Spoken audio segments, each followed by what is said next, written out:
Hello there, and welcome to Living Outside the Matrix, the podcast where we explore issues that everybody just accepts as true, where we tend to try and think outside of the box.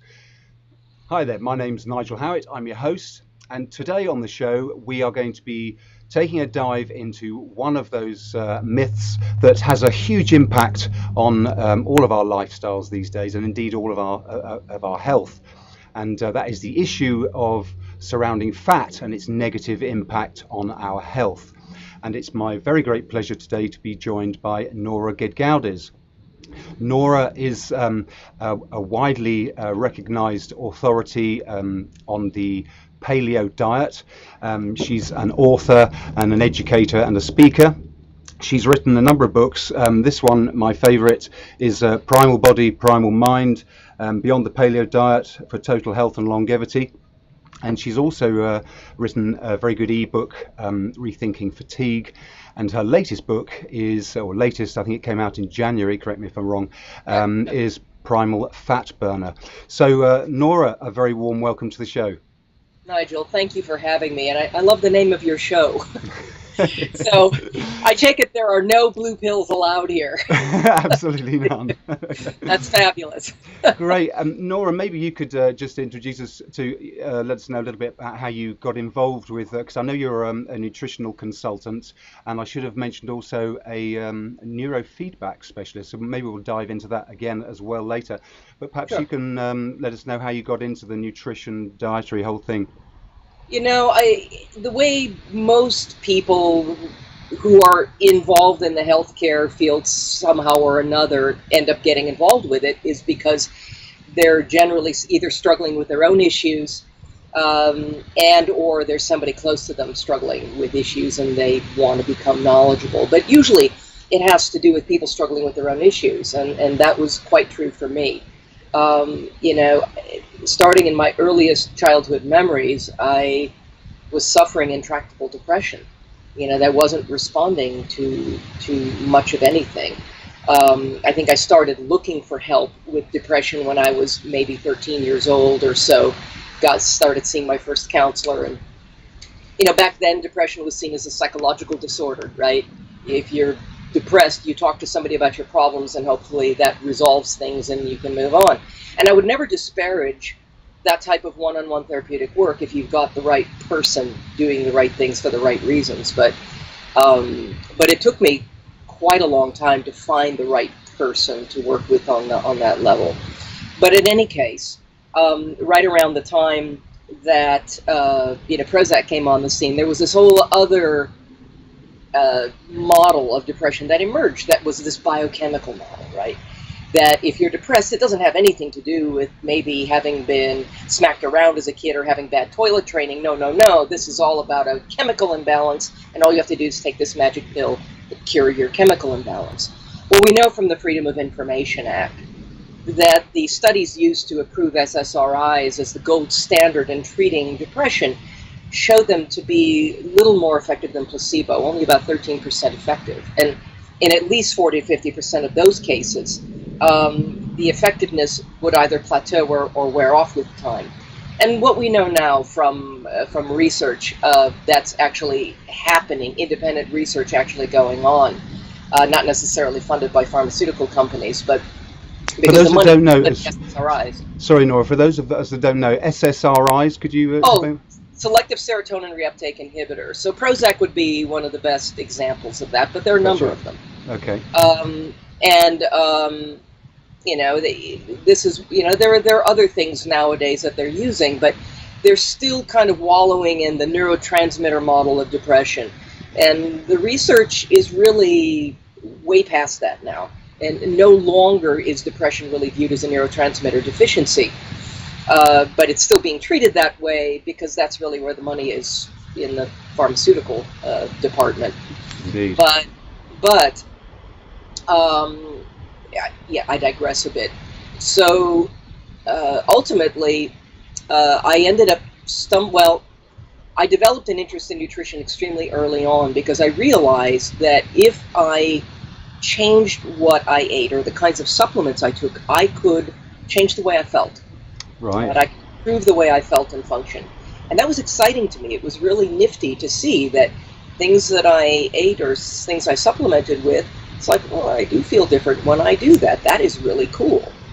And so it kind of got me hooked on the idea that there was an answer in there. And, I'm one of these perseverant kinds of personalities where if I know that something's possible, I am going to do whatever it takes to figure it out. And so, and which was a really fortunate characteristic to have, because I lived for 35 years with intractable depression that wasn't responsive to virtually anything.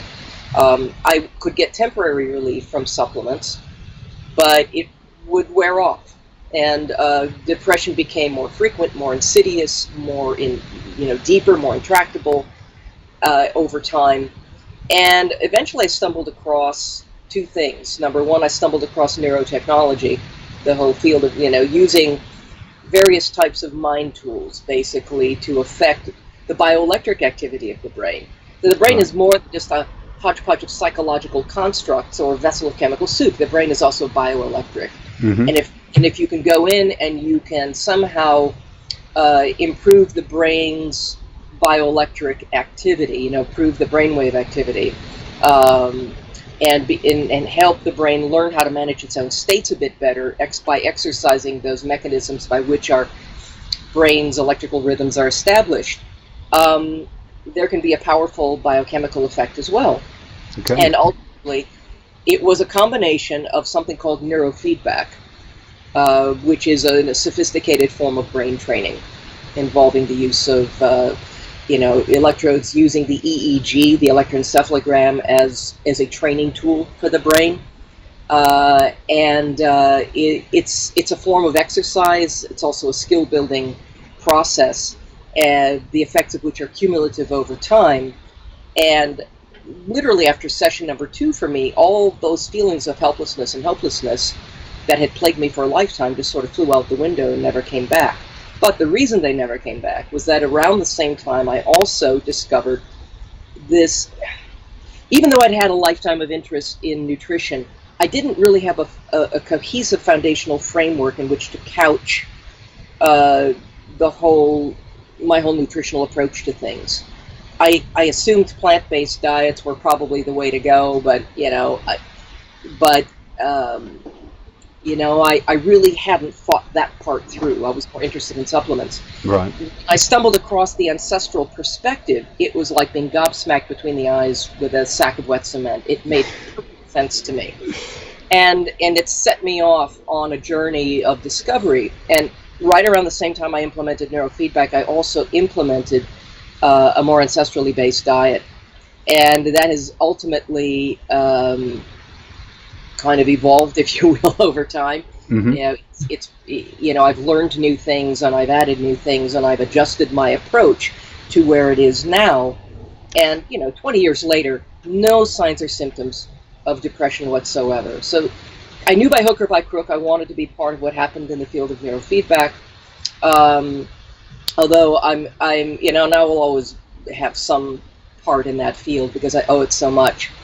But I've kind of moved out of a full-time preoccupation with that work now, and I'm focused more on these dietary principles as a primary focus in my professional life, because one thing that I've discovered and over again is that you can be doing the best therapeutic approach in the world. I can have the best neurofeedback protocol for a person that anybody could devise.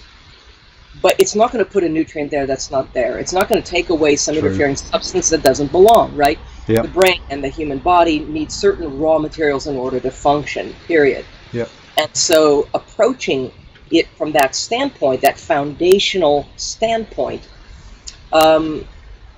allowed my brain to make the best possible use of that training approach and allowed the benefits I got from that to stick.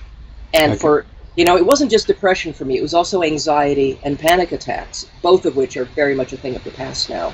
Fantastic. So, excellent. Part of nutrition. Yeah. Yeah. So that kind of led you in through your personal experience, obviously, and then how did that? Did you then just sort of get on a get into a line of inquiry, if you like, and pick up on this fat thing, because that's it's ever so crucial. Because I can remember I remember hearing you speak about the numbers of tribes and peoples around the world, and you were mentioning, you know, to the degree to which their diets were largely fat, and I found that absolutely gobsmacking at the time. So how did you sort of lead into all of that stuff to smash this myth that fat's so bad for us? Well, you know, I think that started with I'll have to tell the abbreviated version of this because we have such a limited span of time. But along the way, because I've led a lot of lives in this lifetime, I also spent a whole summer living less than 500 miles from the North Pole with a family of wild wolves. Whole other podcast, right? Right. So, but in the time, this was back in 1991, and when I went up there, Ellesmere Island is where I was, and the closest human village to where I was 350 miles to the south. Wow. I was very, very north, and living in an environment where humans had actually lived for close to 10,000 years. There were remnants of the old Thule culture there, and other cultures that were less well understood. Some are kind of mysterious or whatever, but the remnants of these cultures were all over the tundra where I was, and most of them had never been visited by archaeologists. So a lot of these places were just sort of sitting there as if they were waiting for people to come back and use the tools that were there or whatever. Gosh. And at any rate, one of the things that kind of niggled at me was that clearly people that had lived there for thousands of years weren't eating fruits and vegetables, right? No pan-seared tofu for dinner.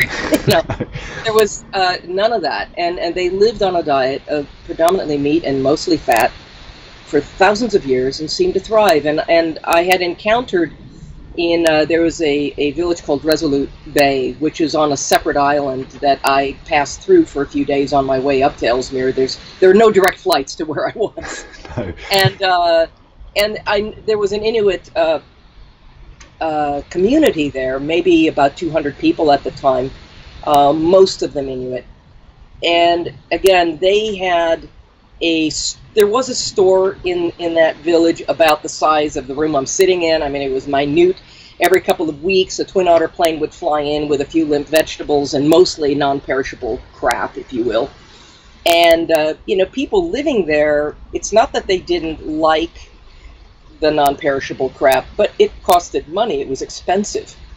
I mean, processed food is incredibly expensive. Absolutely. People think that it's affordable. It's crap and it's expensive. So, it's another one of those myths. Right. And so these people just, you know, they basically relied on about an 80% subsistence lifestyle because that's what was practical for them. Mm-hmm. And so they were largely eating a traditional diet, supplemented with some of this junk. But what I noticed was a distinct lack of obesity in that community. The kids seemed just, you know, rosy-cheeked and happy and inquisitive and well-behaved and curious and happy and, you know, all that. Marvelous. And it just, there was a disconnect in my head. I didn't know where to put all this because it didn't make sense in the context of what I believed about nutrition up to that point. When I returned, and then when I got to Ellesmere, I started craving fat like crazy. And that was new for me. And I was well bundled against the cold, but I was living out in the elements for an entire summer. And I did very little else other than sit around watching wolves do what they do, or sometimes following them on an ATV, because you really can't walk very well on the ground there. It's very hummocky, very hard. And ATVs are the best way to keep up with these animals if they go on their hunts, and I'd follow them on their hunts. Yep. But what I found was that I sat around not moving very much, and I was sitting around eating things like cheese and salami and nut butters and nuts and whatever else, and I couldn't get enough of that. And when I went there was a weather station that we would sometimes make a road trip to, if you will, with our ATVs to get to, that took a while, and they had a mess hall that had a big bowl of butter, and I just, you know, I was just craving that, and I thought, who is this? This isn't me. by the end of that summer, I'd lost about 25 pounds, sitting around eating lots of fat. And I was scratching my head going, okay, I've had a lot of meat and fat this summer. You know, what's up here? Because this doesn't make sense. Yeah. When I got home, I discovered the work of basically a nutritional pioneer, we call him now, by the name of Weston Price. Maybe some of your viewers are familiar with who he is. I talk about him in my books. Don't really have time to go into it too much. But in a nutshell, he was somebody who, in the 1920s and 1930s, he traveled over 100,000 miles across the world over a span of 10 years, studying the health of cultures that had become accessible to air travel for the very first time. There were a lot of primitive cultures still thriving. And he wanted to examine what they ate and their state of health. And he found superb health wherever these people were still eating their traditional way of eating. Rising in the face of culturate with the foods of modern commerce, their health began to deteriorate markedly, and with subsequent generations, it worsened and worsened and worsened. So, at any rate, so he studied, you know, the Aboriginals in Australia. He was in northern Alaska. He was in, you know, there were other native tribes in Canada that he spent time among. He was in South America. He was in Africa. So you can imagine a wide range of ecosystems. Mm-hmm. And you can imagine a wide range of foods available to these various peoples. Some people groups had no access to no plant foods at all, and others ate, you know, a relatively high percentage of plant foods closer to the equatorial regions, but they all seemed to do well as long as two conditions were met. And what so many people took away from, let me see here, I want to turn this off. What so many people took away from Weston Price's work was just eat real food. But it's not that simple, right? Because just because our ancestors did something is actually not necessarily a good enough reason for me to want to do the exact same thing now. And this is what the subtitle of my first book was, Beyond the Paleo Diet for Total Health and a Longer Life, because the foods that they selected because that's what was available, because it tasted good to them, and because they needed to survive. Mm-hmm. There were certain things that they tended to consistently go after as a focus, but there were lots of other things that ended up being dietary inclusions too. It's not a rational thing to assume that everything was equally beneficial or optimal for them, much less optimal for us. Yeah, true enough. So how do we know? And where I reached for that was, well, two things. Number one, I wanted to look at what were, you know, the foods that were most consistently available to our prehistoric ancestors. But also, I also took a very close look at human longevity research to see how those principles could be adapted in order to find Mother Nature's loopholes and optimize these principles for the world that we live in today. And I'm calling that approach now primogenic. But what Weston Price did was he asked himself a very important question, which a lot of people missed. He said, what do they all have in common? You know, the ones that had the best health, what did they all have in common? And to the letter, he could not find a single culture that was a vegan or vegetarian culture. It just wasn't out there. He wanted to find that. He was very disappointed that he couldn't find that, but he couldn't find it. Every single culture that was optimally healthy ate as many animal source foods as were available to them. But number two, in line for consistency among the healthiest people groups, was that the most important food in every single culture, the most venerated food, the most sought after food, were those that were both richest in fat and fat-soluble nutrients. Right. Bingo. And I knew when I discovered that, I discovered something quite foundational. Absolutely. And I've also heard it mentioned that the high calorific density of fat has been key in the evolution of the human brain. I mean, there's probably a whole story there. Right. So we have to ask ourselves the question, how do we get to be who we are?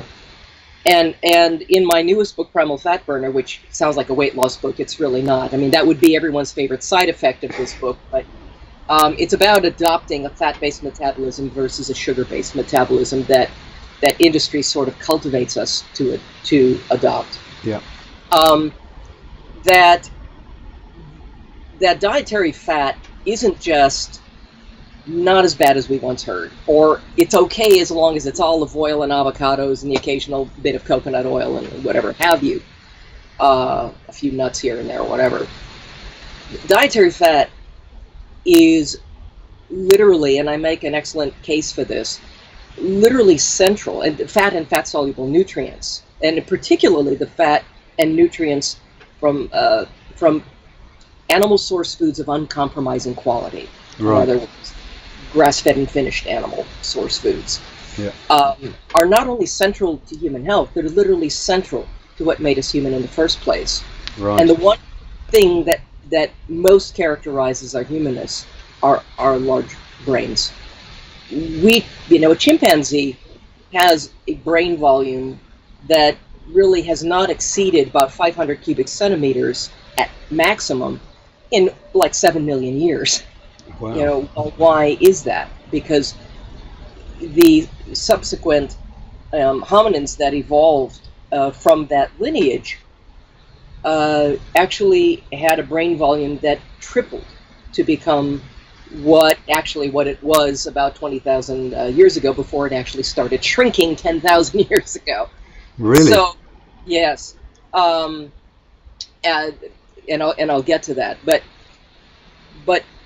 what could possibly have tripled that brain volume? Well, we have to remember that, number one, the evidence is overwhelming that roughly 3.6 million years ago, the earliest hominins were already making stone tools to cleave meat and marrow from animal carcasses. That we developed a taste for fat early on, and which is something that is a bit unique in the primate kingdom.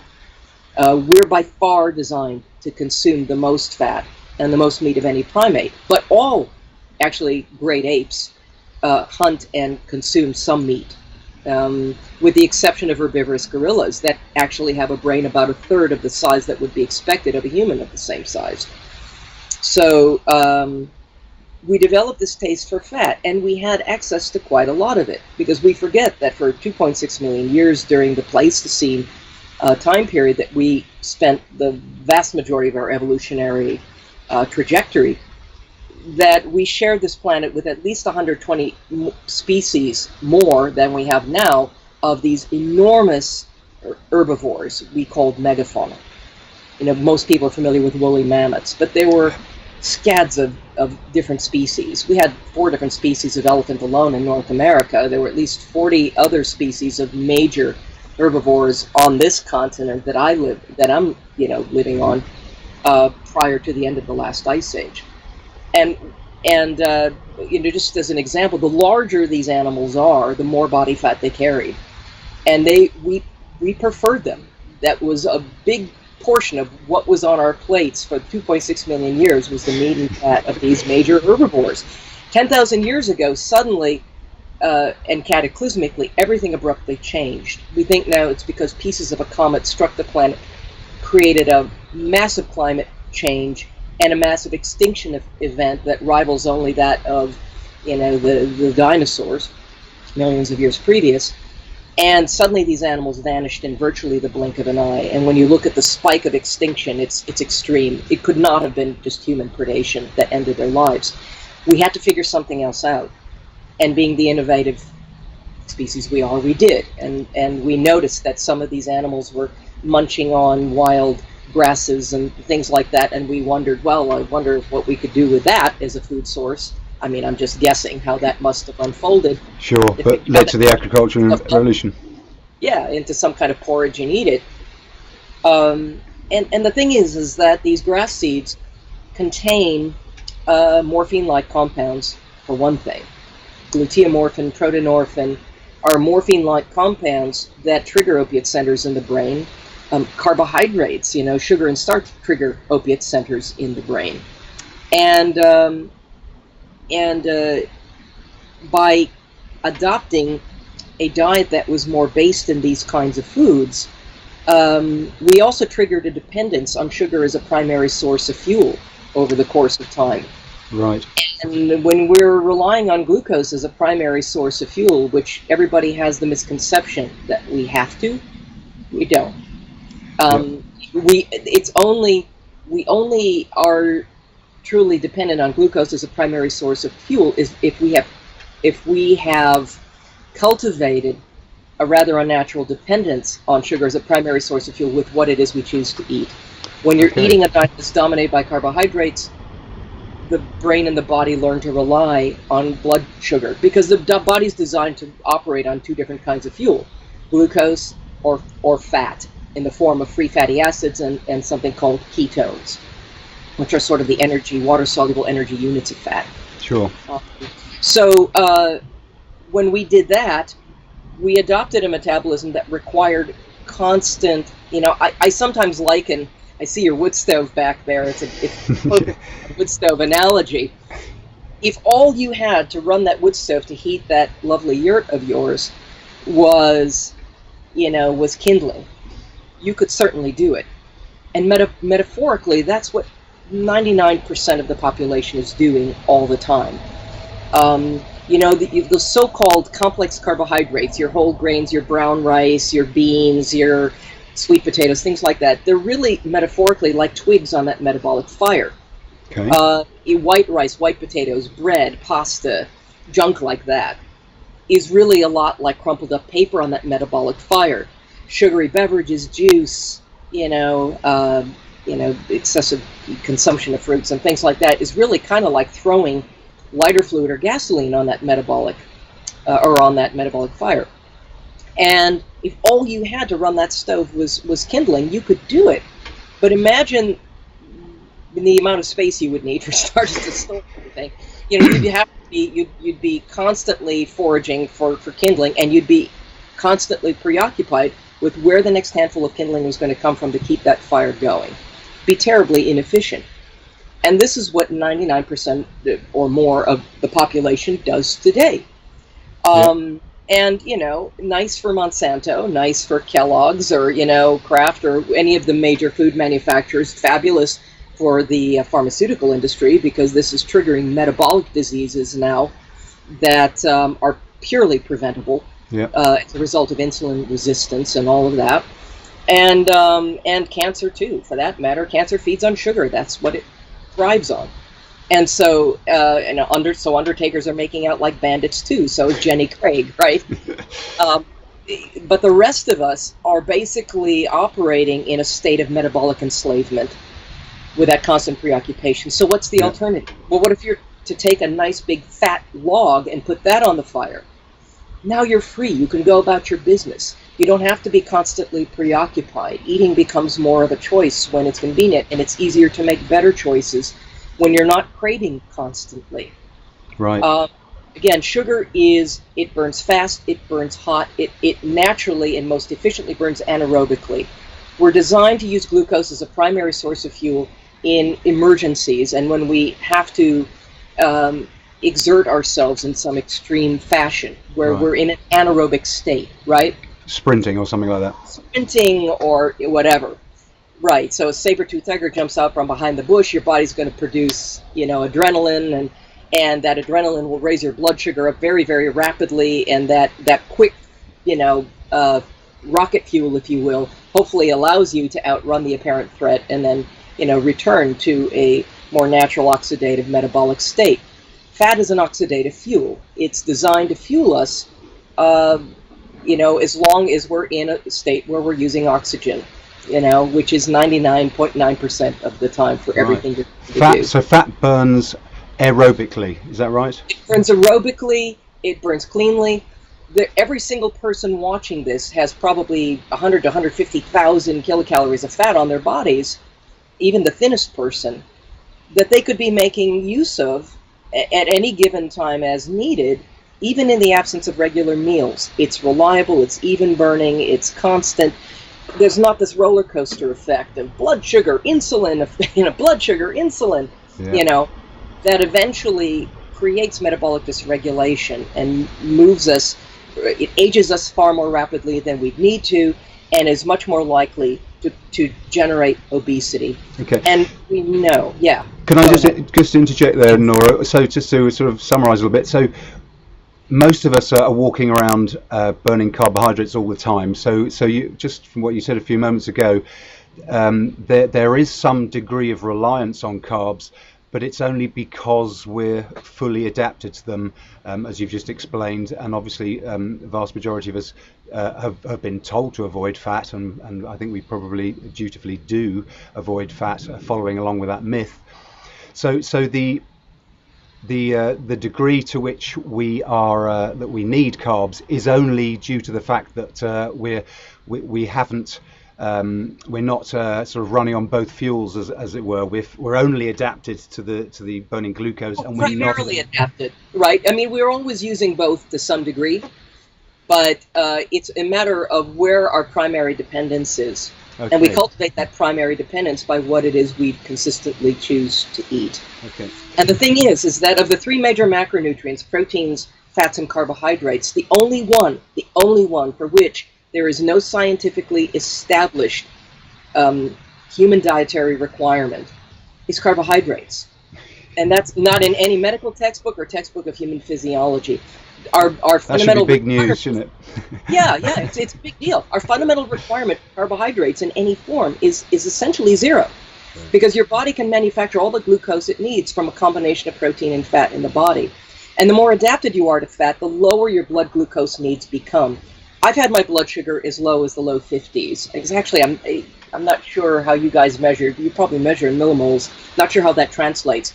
But we're talking where the average person would be in a practically comatose hypoglycemic state. Mm-hmm. I've had my blood sugar there where I felt completely alert and engaged, and I mean, I haven't eaten anything today, and I feel fine. I'm not starved. I feel mentally switched on, obviously, and I'm not craving anything.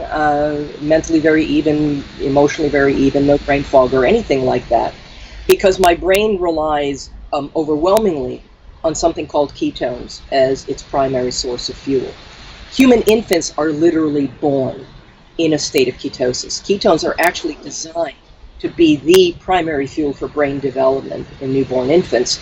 And in fact, children don't start craving carbohydrates until we start feeding it to them. Yeah, right. So, and because of the name of your program, I'll also add to this in a moment of conspiracy theory, that I can't think of a single multinational corporate interest that would not be heavily invested in every man, woman, and child relying on carbohydrates as a primary source of nourishment. Yeah. Because number one, it's extremely cheap and easy to produce, right? Yeah. It's infinitely profitable, almost. I mean, there's no way you can make a 5,000% profit on a grass-fed steak like you can a box of cereal. Yeah. And it keeps whoever is relying on a diet like that more or less perpetually hungry. So, again, nice for Monsanto, nice for all of, all the big agribusiness, nice for the chemical industry that supplies the chemicals that, the pesticides and herbicides and fungicides that get spread all over and contaminate the landscape and the environment. The biotech industry that's creating genetically modified organisms and GMO foods, which is majority of agriculture today.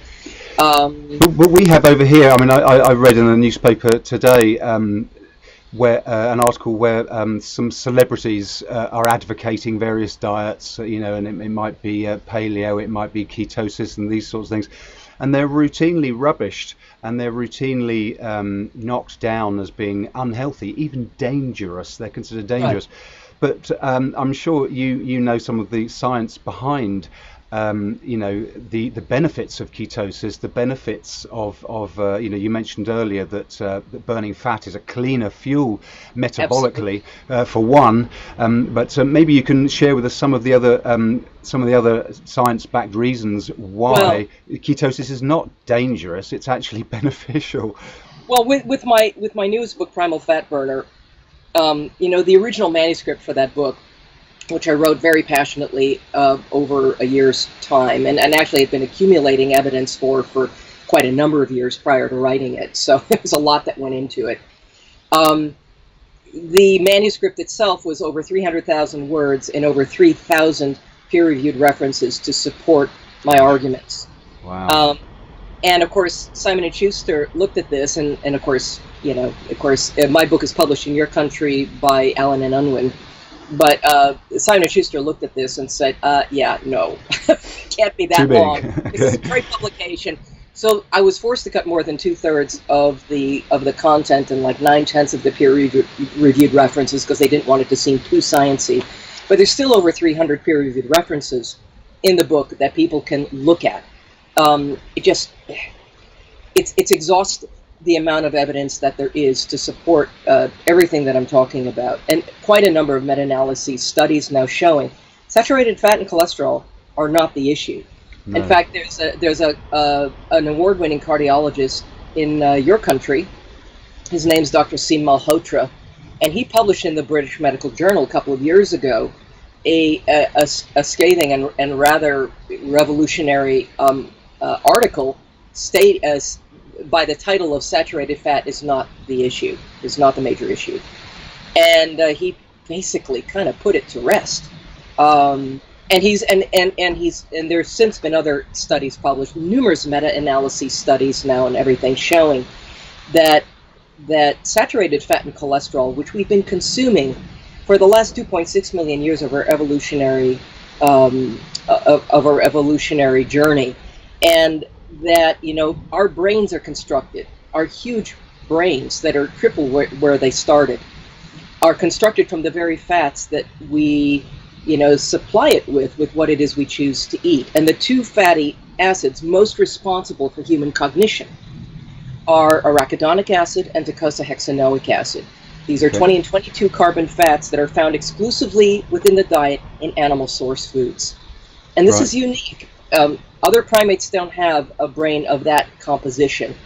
We have by far a brain that is, we have a physiology that is exceptionally well designed to make use of animal source foods. We have a hydrochloric acid based digestive system that is designed to make use of animal source foods. We have large gallbladders, all of that. We have a much shorter large intestine, much longer small intestine than other primates.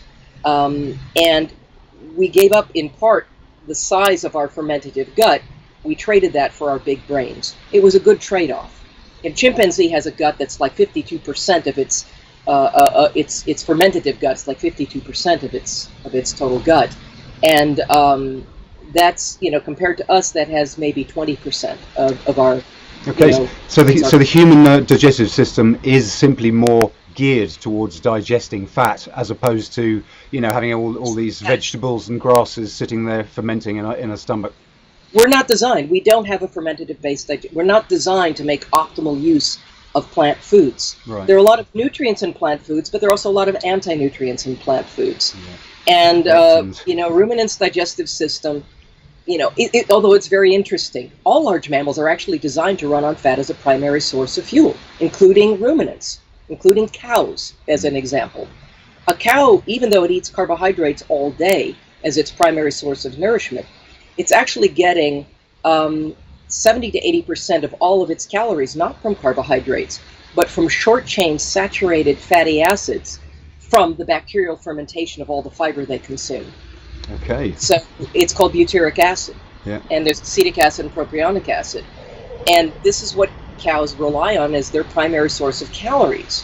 And they have a 4-chamber digestive tract that's like a big vat of bacteria that is designed to take all that fiber that they consume and break it down and generate the nutrients that they then absorb to fuel and to construct and reconstruct and regenerate their bodies. It takes them all day long to do it, but they are designed to do it. Yep. We're designed with a hydrochloric acid-based digestive system.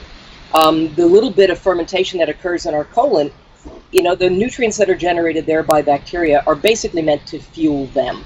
The butyric acid that our gut generates is designed to fuel the bacteria that are living there and the colon cells. But we generate a lot of hydrochloric acid in response to our food, and that's what starts our digestive process.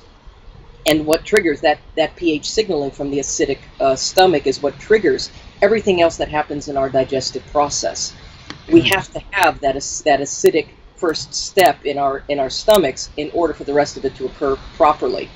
And animal source foods are what trigger that essential acidic state. Okay, so you've obviously shown that we're very adapted towards the consumption and the digestion of fats.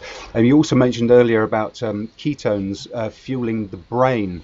And one of the allegations against the ketogenic diet that I've heard is that it gives you brain fog, which is a bit back to front, because I've heard exactly the opposite is true. Right. Well, it's a misleading thing. So, for one thing, when somebody says the ketogenic diet, I'd love to take the word the out of the ketogenic diet, the paleo diet.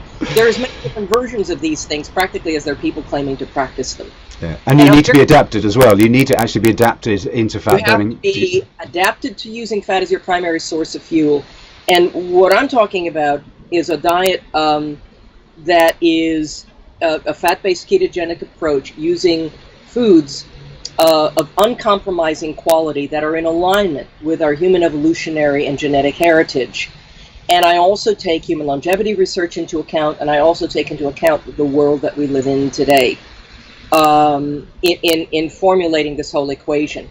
And so, there are ketogenic diets that are based on, consuming just lots of coconut oil or taking exogenous ketone supplements, which I think are a very bad idea. Okay, what you mean MCT oil and things like that? Well, no, when I say exogenous, MCT oil is a way of generating ketones, but look, the name of the game isn't more ketones are better. The name of the game is being able to efficiently generate your own ketones and then utilize them efficiently. Now, people might be thinking that I'm talking about a high protein diet, and I'm not. It's actually a very moderate protein diet. I actually talk quite a bit about protein restriction, and that's where some of the human longevity research comes in. It's very important that we meet our daily complete protein needs. And when I say complete protein, I mean animal source protein, to trigger appropriate hydrochloric acid activity and all that kind of thing. But it's also important that we not exceed that.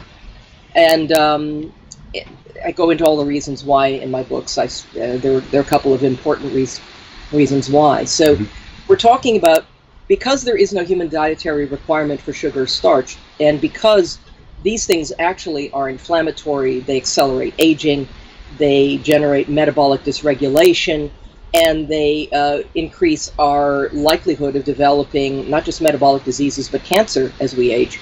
It's a no-brainer for me. Leave it out, right? And I advocate for moderating protein intake. No one needs more than, I'm not into the metric thing. So anyway, 6 or 7 ounces a day. We're talking about a very minute amount of protein in a day. Right. 0.8 grams per kilogram of your estimated ideal body weight is the amount of protein per day that you should be shooting for, and you want to divide that into 2 or 3 meals, okay? And then eating as much fat as you desire or require in order to meet your all your fatty acid requirements, your fat soluble nutrient requirements, and to satisfy your appetite. Sure. And it actually ends up being a high percentage fat diet, but I also advocate for eating as many fibrous vegetables and greens, in other words, non-starchy vegetables and greens, as you want, both to provide phytonutrients and antioxidants that I think we need now today more than we ever used to need it, and also to provide fodder for our poor, beleaguered, and embattled microbiome, right? To give some raw material. Feed the guys. Source foods provide that too. Yep. There is fermentable fiber in meat, in connective tissue in meat, and whatever else that is fine for us. But the greater variety of fermentable food that we can consume, the more varied, the more diverse our microbiome becomes, and the more diverse our microbiome is, the healthier it is. So hence that broad diversity of all your vegetables and stuff, obviously not fruit with too much fructose in, but right, fructose is kind of an issue. Yeah. So, and yes, our ancestors ate small amounts of fruit in certain places in the world where it was available seasonally, and in the wild, fruit is much smaller, more fibrous, sometimes less sweet. it's not something that we ate every day all the time in large amounts. The fruits and vegetables don't belong together in the same breath. They're not the same food. And food today is not cultivated for its nutrition. It's cultivated for its size and its sweetness. It's not necessarily the ultimate health food. I think berries can be very good, especially blueberries, for some things. And a handful of those a day, fine. Wild blueberries are better than the cultivated variety, by the way. But not your bananas and apples and oranges and all that sort of stuff. That, I mean, they've really pushed over here in the UK. You know, children are always eating that sort of stuff. Right, and it cultivates a taste for sweet. The more sweet you eat, the more sweet you want. And so they push this stuff. What are infant formulas have things like high fructose corn syrup in them, in corn syrup solids, and sugars of all different kinds. You know, if you're lucky, you get an organic one that has organic cane sugar in it. You know, it's crap. Yeah. And then, infant, baby foods. What is it all? It's all mashed bananas and sweet potato and all of these starchy and sugary carbohydrate-based foods that are setting the stage for a lifetime of dependence on a carbohydrate-based diet. On getting the metabolic enslavement started right out of the gate, so that ultimately, we become infinitely more malleable as a culture. Absolutely. Most people aren't more than 2 missed meals from a state of total metabolic chaos. Another factor that I wanted maybe you could shed some light on is the fact that a lot of our bodily hormones and so forth, these cell structures of our bodies actually rely on fat, don't they? And my understanding, limited as it is that when we ride this metabolic roller coaster, as you're alluding to earlier, any dietary fat that we happen to take on board whilst eating other carbohydrates at the same time tends to get stored as fat, doesn't it? Is it as utilized? So the combination of fat and carbohydrates is not good. No. It's better to do one or the other in the absence of the other. When you combine them, you're kind of putting a lit fuse on top of a powder keg is what you're doing. You're pairing them together. Right. So important to if you're going to indulge in your carbs, try and separate them from the fats. Well, and then of course you're generating a ton of insulin in response to the carbs. I mean, again, if you're going to make a choice between carbs and fats, better to choose the one that there's actually some human dietary requirement for, because we do have a fundamental requirement for fatty acids. We do not have a requirement for carbohydrates in any form. And they're much more likely to metabolically dysregulate you than they are to support your optimal health. There's nothing essential in them.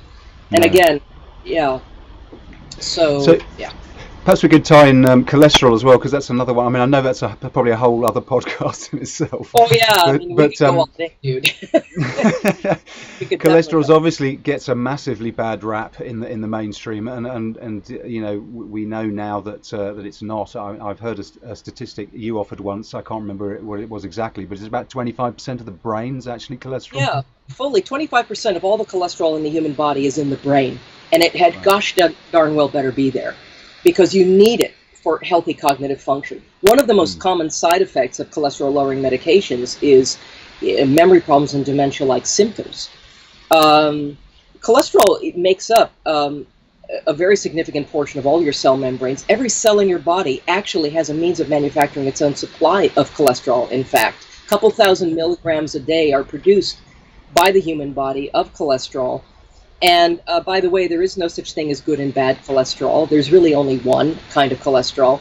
There are different lipoprotein carriers that move cholesterol around in your body. There are high-density lipoproteins, which is sometimes dubbed the good cholesterol, which is ridiculous because the word cholesterol is nowhere in the term high-density lipoprotein. And there are low-density lipoproteins, which are stereotypically seen as less healthy, but the natural LDL that is floating around is 100% healthy. We have to have it. It's what transports not only healthy cholesterol around our bodies to fuel our brains and make our hormones, and we use cholesterol to make all of our steroidal hormones, your sex hormones, your adrenal hormones, everything rely on cholesterol.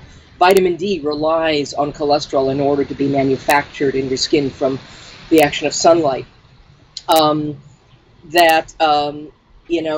Cholesterol is used for such a wide variety of things in the human body, it's absolutely essential. But it's also a little bit, it functions as an antioxidant in the human body. You don't hear about that every day. And it's a little bit like duct tape, too. It goes around in your body, patching up lesions wherever it comes across them. If there are arterial lesions as a result of excessive insulin, for instance, and all of that kind of thing, it's going to patch up those lesions using that. Now, the only deleterious form of cholesterol that's out there is actually oxidized cholesterol. That's rancid, right? Rancid anything isn't good for anyone. So, sure. Where would you find that in the diet? Fried foods, overly aged meats and things like that, you're much more likely to have rancid powdered milk, which is sometimes added to like skim milks and things like that in order to add more body. You're adding rancid cholesterol to the mix. Those kinds of things, powdered egg, whatever, rancid cholesterol. Now, there are the only unhealthy forms of low-density lipoproteins are the small and dense variety, like lipoprotein little a, for instance, is one such thing, where this extremely small, dense version of this can sort of float into your arteries and plug up the channels that bring in nutrients and take out waste products and cause the endothelium of your arteries to become inflamed, and it's a vector for heart disease. And that's certainly true, but guess how that's created? It's created in the presence of excessive insulin. The cholesterol-lowering medications don't touch those low-density lipoproteins,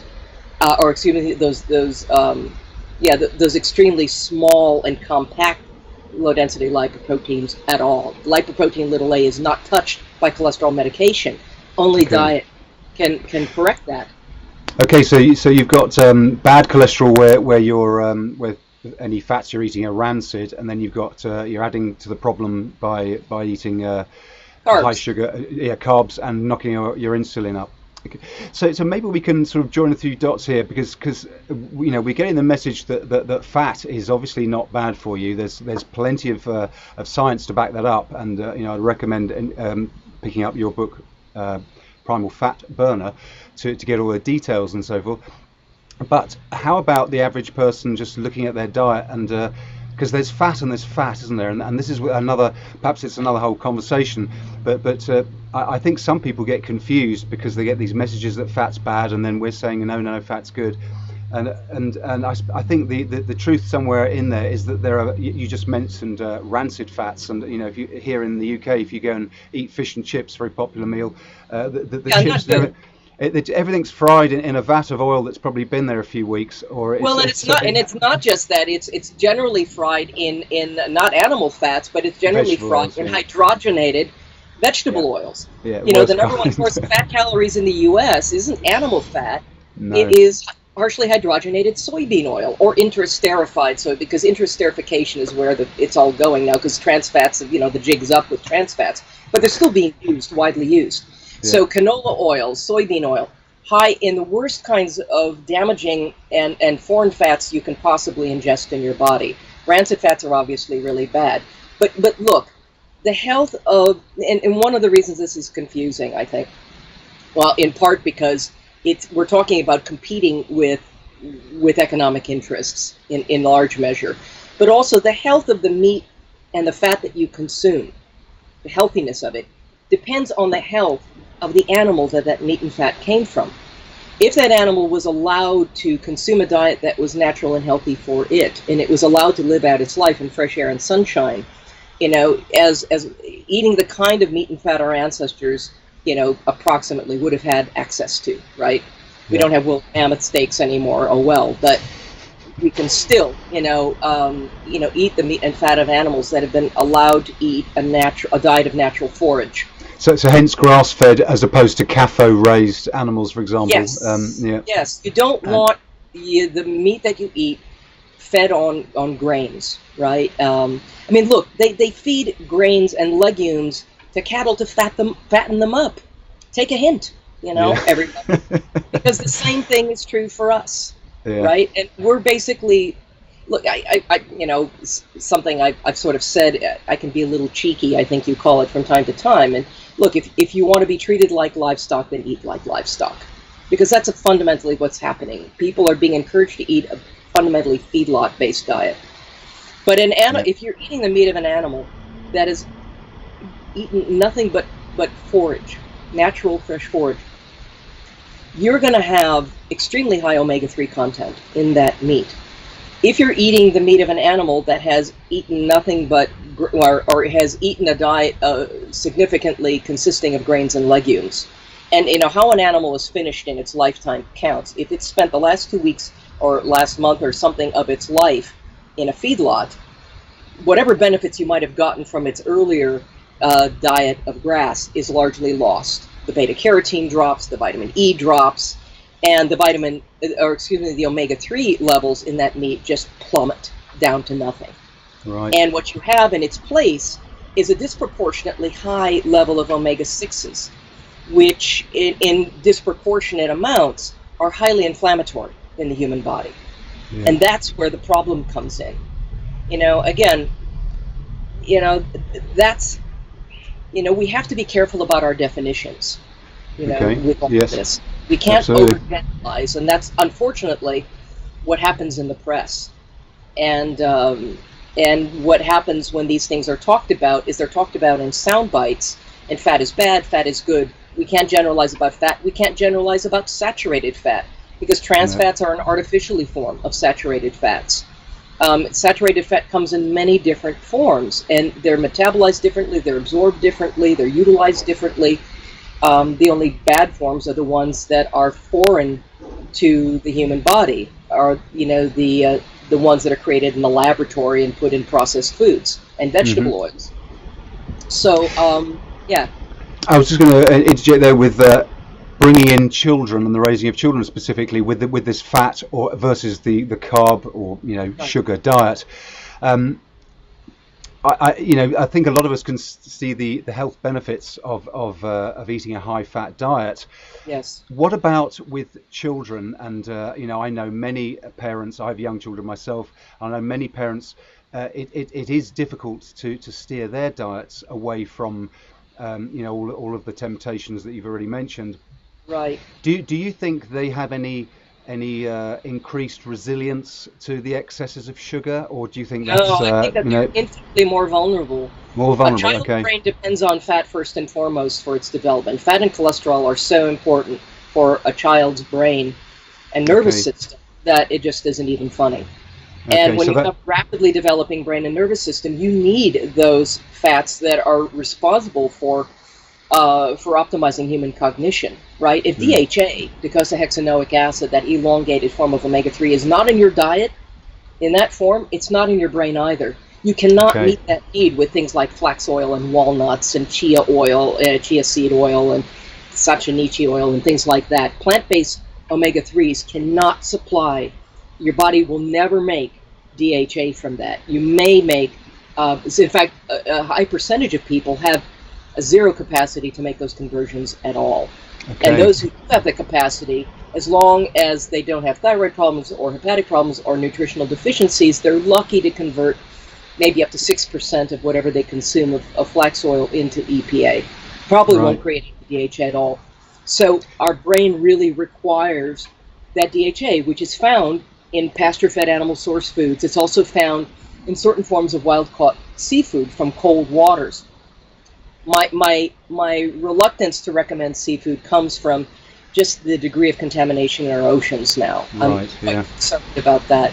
Whole other podcast we could go on about, because I could go on and on about that.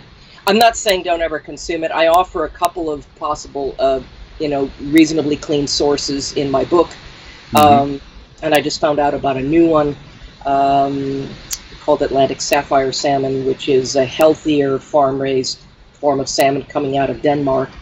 And there's one in New Zealand called Ora King that I put in my book, that kind of thing. But I've heard some people talk. Sorry. Yeah, go ahead. I did. For the most part, I'm very nervous about Northern Hemisphere seafood.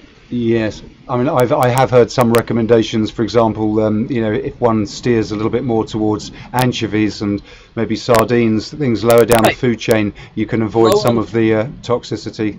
But you avoid some of the bioamplification and bioaccumulation that you would find in larger, more carnivorous fish. Like, I mean, nobody should be eating tuna anymore at all. No tuna, and not because of mercury, because of so much else that accumulates in them. So sardines and anchovies, yes, you're right. Those are, the kinds of fish that are going to be much safer to consume. And is there the DHA and the EHA in those fishes? EPA. Actually, EPA, sardines are a little higher in EPA than they are DHA.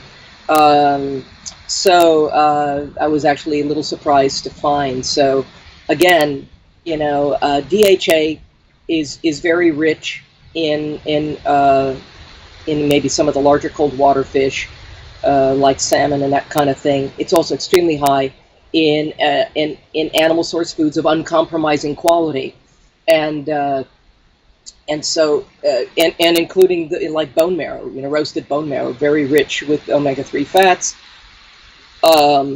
and obviously the organs and tissues and the fats of the animals. And I'm not just talking about like steak and chicken. I'm talking about eating nose to tail, developing an appreciation for all of the organ meats, which supply a rich plethora of nutrients and fat-soluble, nutrients and all kinds of other benefits that aren't necessarily present in the muscle meat. Sure, they're right out of fashion at the moment over here. I don't know about where you are, but in Oregon, but organ meats are just just off the menu. But, right. But it's interesting. Yeah, it's very unfortunate given the nutritional content that you're alluding to. There are ways of sneaking it in that can be palatable for people that are, kind of queasy about the idea of eating liver and that kind of thing. There are lots of delicious ways to incorporate these things, even with kids, where you can sneak it in and they would never even know it. You can chop up little bits of liver into your ground beef, for instance, and then heart, like beef heart, for instance, which is pretty similar in its flavor to just ground beef. If you grind it up and you mix it in with your ground beef with a little bit of liver and a little kidney and whatever, they're just not going to really notice. There's a few little thoughts for me to chew on in trying to get my own children to eat more healthily, which is an ongoing challenge. I spoke with a person who was kind of expert in getting kids transition to this way of eating. And she said one of the things that's really fabulous is taking whatever it is you're preparing and putting it on a stick. I mean, kids love like on skewers and things like that. Kids love anything on a stick.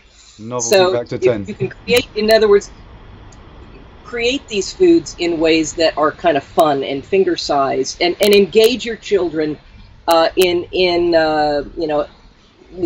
plant a garden at home and get your kid involved with cultivating that garden. Get them into the kitchen with you.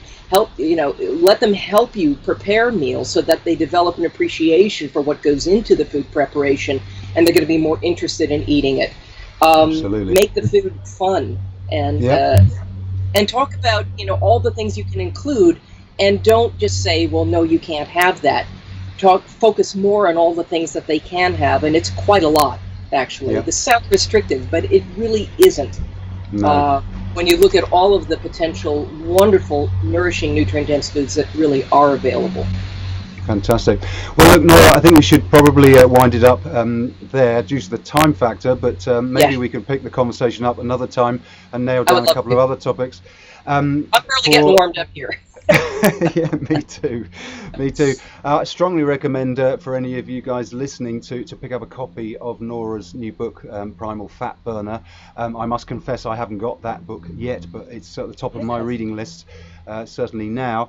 And also check out Nora's work at, correct me if I'm wrong, Nora, primalbody-primalmind.com. Yes, primalbody-primalmind.com. I also have an online educational certification program called Primal Restoration, and you can go to primalrestoration.com to find out more about that as well. So yes. Fantastic. Excellent. Well, look, Nora, thank you so much for joining us on the show today. It's been a wonderful education in itself, and really appreciate you joining us. And thank you so much, everybody, for listening. And I do hope that you'll check out some of Nora's work there to further educate yourselves. And I do hope you'll join us again for another episode of Living Outside the Matrix.